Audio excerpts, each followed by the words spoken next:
Olá pessoal, eu sou o Gené Carlos Dias, especialista em investimentos, um dos fundadores aqui do canal Investindo no Básico, junto com o Miguel. E hoje nós vamos falar de como escolher os ativos de renda variável. Vamos passar aqui algumas dicas de como você fazer uma boa escolha de bons ativos com fundamentos e análise fundamentalista para poder montar a sua carteira de renda variável. Vamos lá, gente. Agora vamos entender o, o que é fundamental para a gente avaliar uma boa empresa nas demonstrações financeiras dessa empresa lá no RI deles, né, que é o relacionamento com investidores.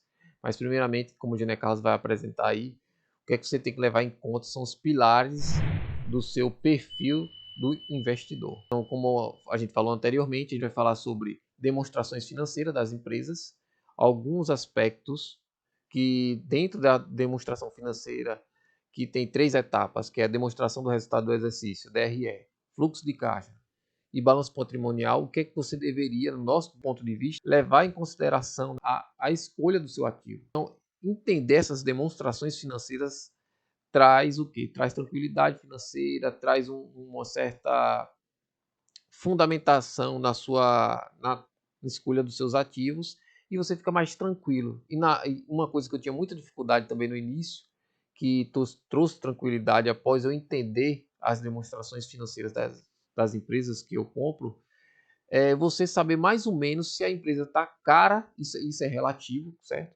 Mas você saber mais ou menos se ela está cara ou se ela está barata. A empresa foi de R$ 14 para R$ 6. Isso, tirando o efeito sistêmico, econômico, você saberia falar se R$ 6, R$ 8, qual o valor ideal, se esse valor de cotação da empresa está barato, você se sentiria tranquilo em comprar por esse valor que está lá no home broker. Então, entendendo isso, acredito que você vai ter mais tranquilidade e mais paz para encontrar seus ativos e saber se eles estão caros ou baratos. E antes de fazer esses antes de você entrar em renda variável, é preciso, descobrir qual o perfil de investidor. Então, precisamos fazer uma análise do perfil do investidor para saber se realmente a renda variável está de acordo, estar dentro das suas perspectivas de investimento para você começar a fazer aportes nesse tipo de investimento. E um dos pilares relevantes do API, que é a análise de perfil de investidor, é a situação financeira. Inicialmente, como nós já estamos falando aqui em alguns vídeos, estamos sempre batendo na mesma tecla da reserva de emergência. Primeiro, criar uma reserva de emergência, manter ali a sua estruturação, seu fluxo de caixa adequado, ter uma capacidade de poupança para, em seguida, você começar a pensar em colocar seu ativo na renda variável. Se você já passou essa fase de criar uma reserva de emergência, já está ali nos aportes, na diversificação da sua carteira de investimento, a renda variável pode ser uma das formas de investir naquele momento.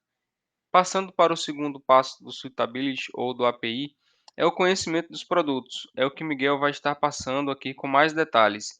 Eu conheço a renda fixa, conheço a renda variável, ok. A partir desse momento, eu preciso ter indicadores que vão me trazer segurança para aplicar na renda variável. Quais são esses indicadores que eu vou precisar utilizar, que eu vou precisar perceber nos demonstrativos de fluxo de caixa, de resultados das empresas, para que eu tenha segurança na minha aplicação, no meu investimento, na compra do meu ativo?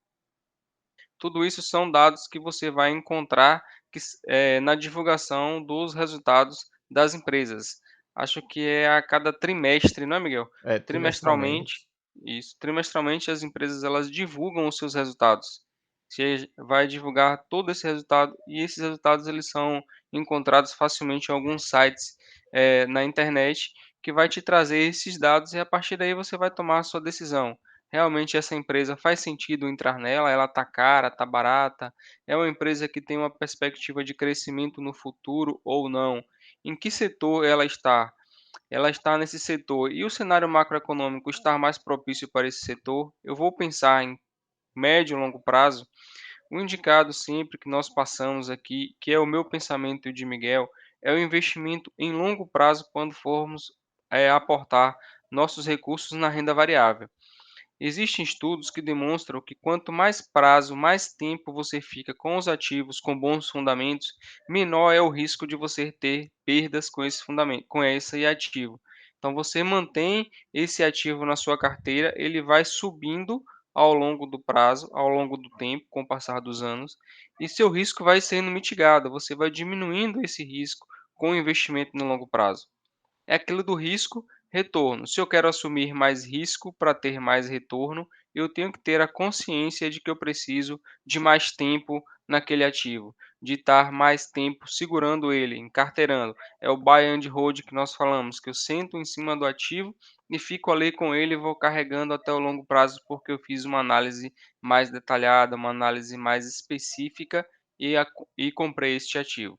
E outro objetivo, o prazo eu já falei. Qual é o seu objetivo? Meu objetivo é longo prazo, meu objetivo é dividendos, meu objetivo é fazer uma carteira para 10, 20, 30 anos, é fazer uma carteira de empresas já consolidadas, de empresas já estruturadas, para que eu possa ter ali uma rentabilidade no longo prazo que vai sendo aumen que vai aumentando aos poucos, ter ciência de que durante essa trajetória do meu prazo pode ter volatilidade, eu posso estar perdendo em um determinado momento, mas com o tempo isso pode acabar tendo uma melhor rentabilidade. Tem esses dois indicadores de tolerância ao risco, que está relacionado com a capacidade e a disponibilidade de assumir risco.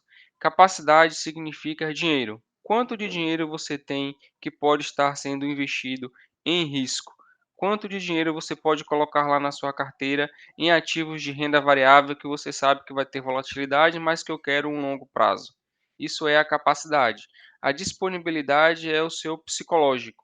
Eu tenho um psicológico para poder ver grandes perdas, instabilidades no mercado, ver minha carteira que estava valendo X, agora ela está valendo metade de X. Eu tenho essa percepção psicológica que eu vou aguentar isso nos momentos de instabilidade no mercado? Se sim, ótimo, você tem disponibilidade. Então, você está, ali adequado, adaptado a fazer, esses aportes nesse tipo de investimento. Então, se você não tem capacidade e disponibilidade para atuação, para investimento em ativos de longo prazo, de renda variável, não é recomendado você estar fazendo parte, fazendo aportes, colocando esse tipo de ativo na sua carteira de investimentos. Mas se você compreende, você tem um dinheiro lá, que é a capacidade, e tem a disponibilidade, sabe que são acontecimentos mesmo comuns e que você tolera isso na sua vida de investidor, ótimo. Então você está ali dentro do suitability, você está ali dentro dessa tolerância ao risco para estar apto a colocar esse valor na renda variável. O Miguel vai falar agora de alguns indicadores de como está escolhendo esses ativos de renda variável, quais são os principais. Existem N indicadores. Se você for avaliar todos, você não acaba ficando perdido. Mas tem aqueles principais que vai dar um direcionamento de como escolher esses ativos. Então, falando de demonstração do resultado do exercício, são as ITRs, né, que a gente fala, são dados que as empresas são obrigadas a disponibilizar ao mercado, as empresas de capital aberto, e elas são disponibilizadas a cada trimestre, são de forma trimestralmente. 4 vezes ao ano elas vão disponibilizar essas informações financeiras no site de relação do investidor da empresa. Você bota RI, que é relação com o investidor da empresa, lá no site do RI da empresa, se inscreve com e-mail, e aí ela fica mandando para o seu e-mail as demonstrações, ou se você não quiser fazer isso, você vai lá no próprio RI e fica olhando as demonstrações. Na demonstração do resultado do exercício, o que é uma receita líquida? Então, a receita que a empresa recebe. Então, quando ela todo mês ela faz a venda do produto ou serviço então ela vai ganhar o valor que ela vendeu desse produto ou serviço, descontando o imposto estadual, que é o ICMS, da receita líquida. A diferença de receita bruta para receita líquida é isso, é tirando o imposto estadual. Depois da receita líquida, você tem que saber que o lucro bruto. O que é o lucro bruto?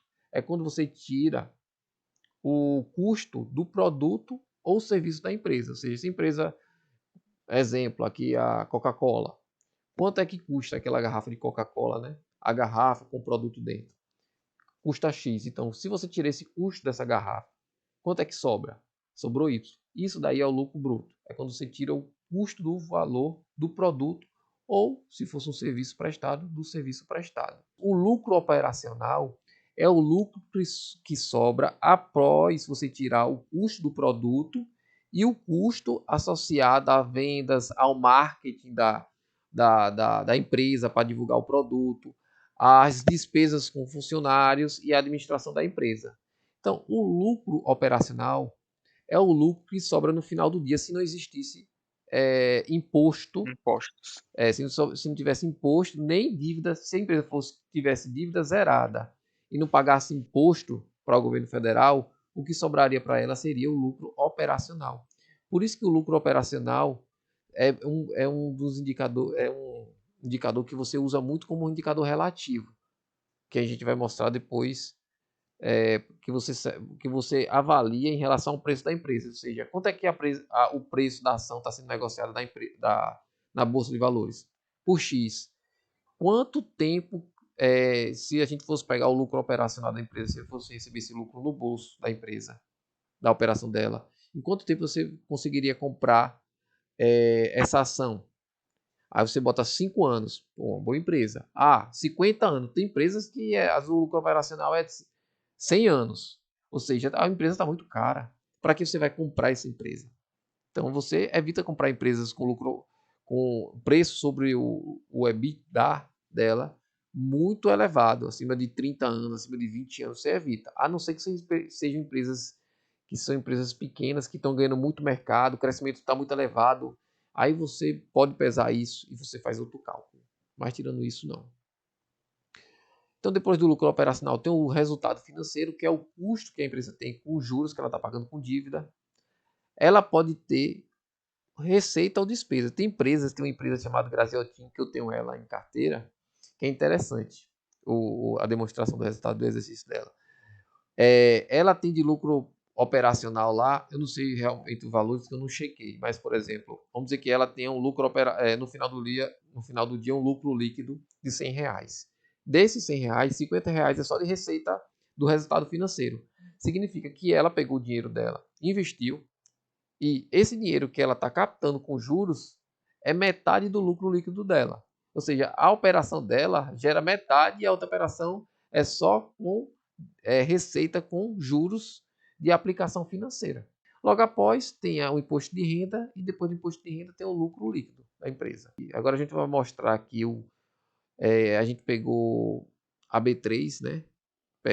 Fomos lá no site da Oceans 14, que é um site que você avalia ativos de renda variável. Um bom site, muito bom. Quando eu vou fazer minhas análises, eu vou lá na Oceans 14. E aqui eu estou colocando uma parte do site da Oceans. E botamos a B3, que é Brasil Bolsa Balcão, que é a Bolsa de Valores do Brasil. Analisar a Bolsa de Valores, né? A empresa. Então aí tem os dados, CNPJ da empresa, o código, o ticker da empresa, né? Que é B3SA3. Quantas ações tem a empresa? Sim, 6 milhões de ações. O free float, que é importante você saber o que é o free float, que é a quantidade de ações que estão no livre mercado. Pronto, o que a gente falou anteriormente aí é bem melhor de avaliar, né? A B3 de 2009 a 2022, quando você vai fazer uma avaliação de uma empresa, aqui é uma avaliação simples, uma avaliação em indicadores relativos, né? Um valuation, né? Para você descobrir o valor justo da ação. Aqui são valores relativos. E valuation, para você descobrir o valor justo, existe uma variação também de preço. Vai depender do analista que está fazendo, ele pode ser se ele for um analista mais otimista, o valor do preço, ele vai fazer uma análise, o valor do preço vai mais para cima. Se ele for um analista mais pessimista, vai lá para baixo. Porque quando você vai fazer esse cálculo, depende de premissas subjetivas suas. E acaba sendo, ao final do dia, uma coisa mais relativa do jeito que a gente está fazendo aqui, que é muito mais fácil do que você fazer um cálculo. Como se você fosse comprar fruta no supermercado, né? Você não sabe porque a banana está R$12, está todo mundo comprando por 10, 12 você acha que é caro. Se for o contrário, todo mundo comprando por 12 e você vai comprar a banana por 10, você vai achar que ela é barata. É mais ou menos isso que a gente vai fazer aqui. Então, avaliando o DRE de uma empresa.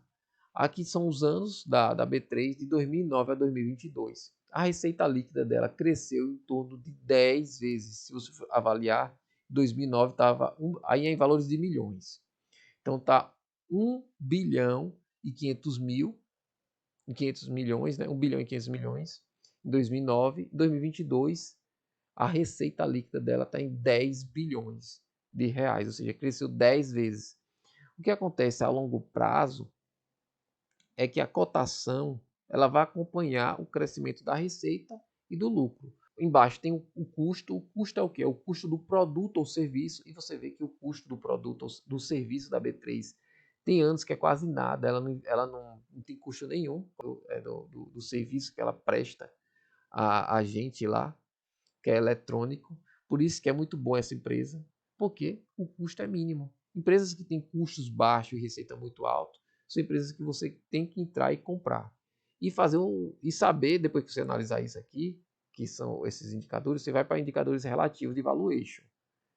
E aí você, juntando os dois, você vai saber se ela está barata. Se ela estiver barata e tiver esses indicadores que a gente está mostrando aqui, indicadores forem bons, você vai lá, bota ela na sua classe, na parte de renda variável e vai comprando ela aos poucos.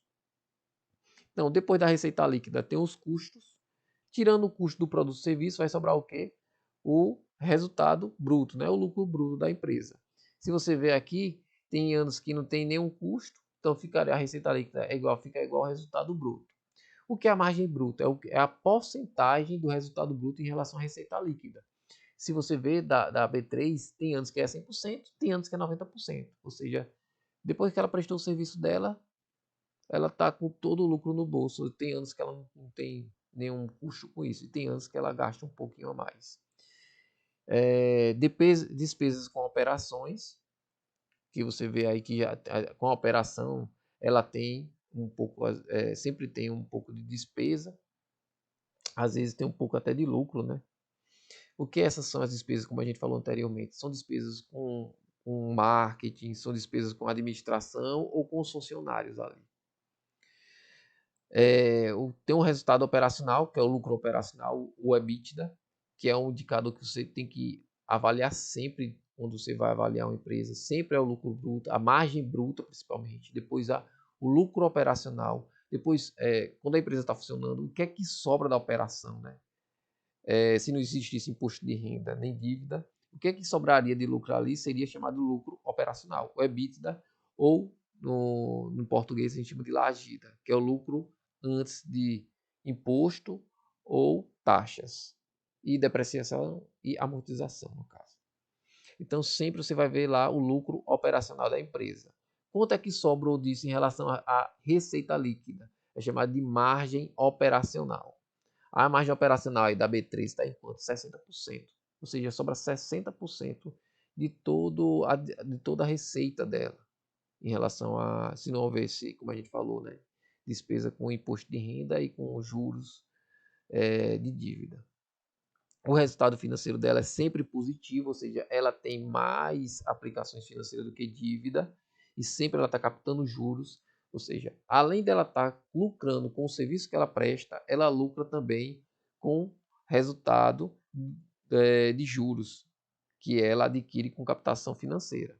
Então ela tem esses dois tipos de receita aí, que ao final, depois do imposto de renda, dá o que? O lucro líquido lá embaixo, que é em torno de 4 bilhões e 500 milhões, né? 4 bi e 500 milhões.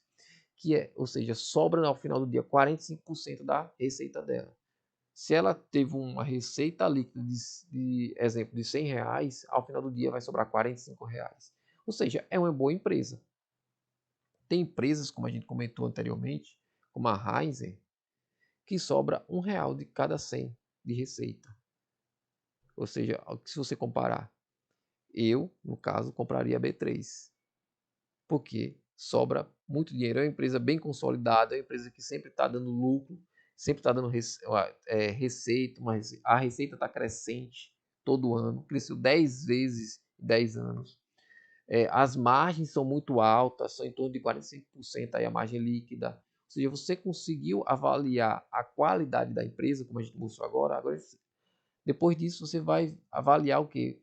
Vai fazer um valuation relativo. Saber se ela está cara ou se ela está barata em situações macroeconômicas ou em situações relativas. Só lembrando que essa análise que nós estamos fazendo aqui, que Miguel está detalhando, os pontos aí de escolher uma ação. Um exemplo, não é uma indicação nossa de compra da B3. O que são disponibilidade? Disponibilidade é o que ela tem no caixa dela. Ou seja, hoje, o que é que ela tem no caixa? Ela tem 18 bilhões no caixa. Se ela quiser gastar, se ela quiser investir, se ela quiser comprar alguma outra empresa, ela tem 18 bilhões e 500 milhões em caixa. Dívida bruta, 13 bilhões.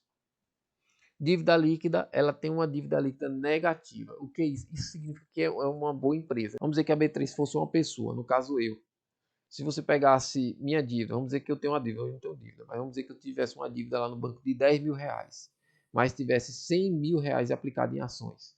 Se você pegar 10 mil reais menos o meu patrimônio, a minha disponibilidade, vai dar menos 90 mil reais. Significa que minha dívida líquida está negativa. Significa que eu tenho uma capacidade de pagar minha dívida e ainda sobra 90% ainda de dinheiro na minha mão. E a B3, ela tem dívida provavelmente mais por uma contabilidade, né? Quando você tem dívida, você consegue fazer um desconto no imposto de renda. Então, normalmente as empresas fazem isso. Ela não precisa dessa dívida, mas ela bota como dívida para pagar menos imposto de renda. É um efeito contábil. Então, no caso aí, ela tem uma dívida negativa líquida de 5 bilhões. Sobra dinheiro para ela 5 bilhões. Se ela quiser comprar, fazer um investimento, tem uma empresa lá custando 5 bilhões, ela compra à vista a empresa. Então, além de ser uma boa empresa, de ter uma receita líquida crescente, lucro líquido crescente, margens boas, ela ainda tem uma dívida líquida negativa, ou seja, ela tem disponibilidade em caixa. Se você avaliou esses indicadores, a gente avalia também o fluxo de caixa da empresa. O que é que está acontecendo na empresa? Porque lá o DRE, na verdade, é o que ela projeta para o ano. Mas o que acontece no caixa da empresa, no momento presente, é diferente do que ela botou lá no regime de competência dela. No regime de caixa, às vezes fica um pouquinho bagunçado. Então, o que é interessante você saber no fluxo de caixa, são 3 tipos de fluxo de caixa. O fluxo de caixa da operação, que é o fluxo de caixa operacional, o que sobra após você vender o produto ou o serviço é o fluxo de caixa operacional. Se tiver negativo, você tem que ter cuidado, porque significa que a empresa está gerando, ela não está tendo capacidade de receita, né? de sobrar dinheiro. Se fosse uma pessoa, capacidade de poupança, ou seja, ela estaria girando no negativo. Então, provavelmente, com o tempo, ela vai falir. Então, após o fluxo de caixa operacional, existe o fluxo de caixa de investimento. Então, depois que sobrou o fluxo de caixa operacional lá, depois que ela vendeu o produto ou serviço, aquele dinheiro que sobrou, ou ela vai fazer um investimento, que é chamado de CAPEX.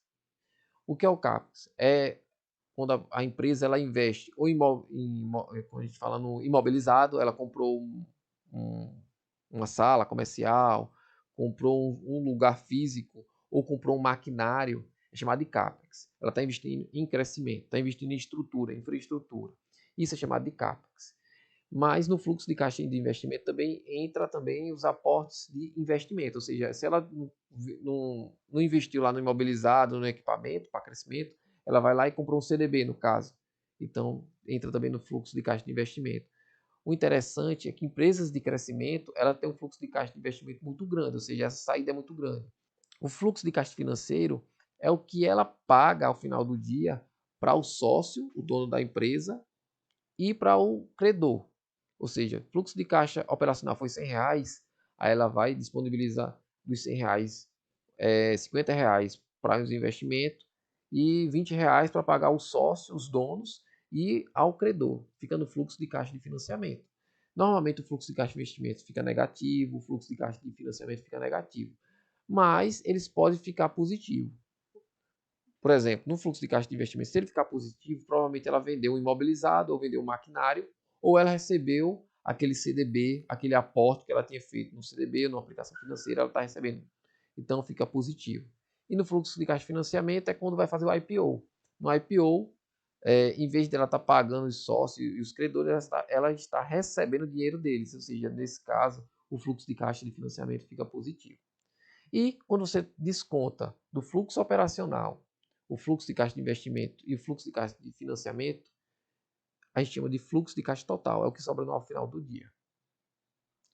Então, o fluxo de caixa operacional e o fluxo de caixa total, eles têm que ser, na média do ano, aí, positivo. Para a empresa funcionar de forma adequada, eles têm que ser positivos. Assim como a gente avaliou as receitas, que tem que ser crescente, o fluxo de caixa operacional e o fluxo de caixa total, eles têm que ser positivos. E aí a gente botou uns indicadores relativos. Depois que você avalia a empresa, a demonstração do resultado do exercício, demonstração do fluxo de caixa, o que você avaliou se a empresa é uma boa empresa, se vale a pena comprar ela, o que você vai fazer agora? Você vai avaliar de forma relativa, né? Fazer um valuation relativo. E um dos dados que você pode trazer, que a gente trouxe aqui, que você pode fazer para saber se ela está relativamente barata ou cara. Isso aqui não é um valuation que vai trazer o valor justo, né, uma variação, mas sim um valuation relativo, no qual você vai ter uma noção se ela está barata ou cara. E aí eu particularmente uso esses indicadores aí. Começar a avaliar, fazer uma avaliação relativa da empresa, eu particularmente começo pelo lucro por ação. Então, a ação, vamos dizer que por ação a empresa distribui R$10. R$10 por cada ação. Então, o lucro por ação, o LPA, ou IPS em inglês, né, o EPS, foi R$10 por ação. Se ela fosse distribuir esses R$10, daria quanto de dividend yield? Dividend yield é quanto ela distribui de dividendo nos últimos 12 meses. Se for um dividend yield em relação ao lucro, se fosse distribuir todo esse lucro por ação em torno de 10, 20%, uma boa empresa. Por que eu estou falando isso? Porque às vezes o payout, né? O que é payout? Payout é a porcentagem que ela distribui do lucro dela. Ou seja, se ela tem R$100 e ela distribui R$80, ela distribui 80% do lucro líquido dela. Então tem empresas que distribuem 25% do lucro líquido. Ano passado, se eu não me engano, ou retrasado, por exemplo, a Sul América, ela estava com dividend yield de R$5, de 5%. Porém, o lucro por ação dela, se fosse distribuir todo o lucro por ação, o dividend yield dela seria em torno de 30%. Por quê? Porque ela estava distribuindo um quarto do lucro líquido dela. E mesmo distribuindo um quarto do lucro líquido dela, ela estava com dividend yield de 5%. Ou seja, é uma boa ação. E se você fosse fazer esse valuation relativo, ela estaria barata, certo? Hoje a taxa de juros está 13,25%, então vamos dizer que o dividend yield aí seria 5%. A gente faz como se fosse um dividend yield da ação, no caso, né? Como a gente botou ali, dividend yield é igual a 100 sobre taxa Selic, isso aí você faz uma avaliação macroeconômica. Hoje, como a taxa Selic está 13,25%, se ela fosse, como, entre aspas, fazer um dividend yield dela, ela estaria com um dividend yield de 7,25%, era 7,50%. Ou seja, todas as empresas que você for comprar e você botar o lucro por ação e fazer como se fosse o lucro por ação distribuído nos últimos 12 meses em relação à cotação da empresa e tivesse um dividend yield abaixo de 7,5%, essa empresa estaria valendo a pena você comprar mais do que a própria taxa Selic, no caso, fazendo uma avaliação relativa com a taxa Selic em situação de mercado. Aí são indicadores de dívida, mas o principal aí que eu falei foi a dívida líquida, que é você pegar a dívida bruta e subtrair do caixa e disponibilidade. Se der dívida líquida negativa, é uma muito boa empresa, como a B3, que tem dívida líquida negativa. Significa que a disponibilidade, o caixa da empresa é muito maior do que a dívida dela. Então você compra. Depois desse indicador, tem os indicadores relativos, que é a dívida bruta sobre patrimônio líquido. A gente botou aí que tem que ser pelo menos 50%. Se a empresa tiver uma... Isso depende do segmento também. Tem empresas elétricas que elas têm dívida alta, né? Que às vezes é 3 vezes a dívida bruta sobre a EBITDA, mas são empresas que têm uma receita previsível, tem, como a Taesa tem uma margem líquida, a margem líquida dela é em torno de 60%, ou seja, de tudo sobra 60%. Se ela tem uma receita de R$100, sobra R$60 no final do dia, após pagamento de imposto de renda. Então elas têm direito, entre aspas, de ter uma dívida um pouco maior, porque a receita e as margens delas são muito altas. Então você tem que levar em conta o segmento de mercado e avaliar essa dívida. Se a dívida líquida dela for negativa, tá ótimo. Se a dívida líquida dela for em torno de 2,5% do lucro operacional, você toma cuidado, tem que ser um pouquinho menor. A da Thaís, se não me engano, é 3. Mas um indicador saudável aí seria em torno de 2,5 para baixo. Quanto menor, melhor. Certo? E a dívida bruta sobre patrimônio líquido, no máximo, seria de 50% aí do capital do investidor, né? Do capital próprio. São indicadores relativos que você deveria levar em consideração, e se passar desses indicadores aí, você tem que tomar cuidado, principalmente se a empresa não tiver margens boas e não tiver indicadores positivos, tá bom? É tudo aí, Gini. Eu acho que deu para explicar tudo.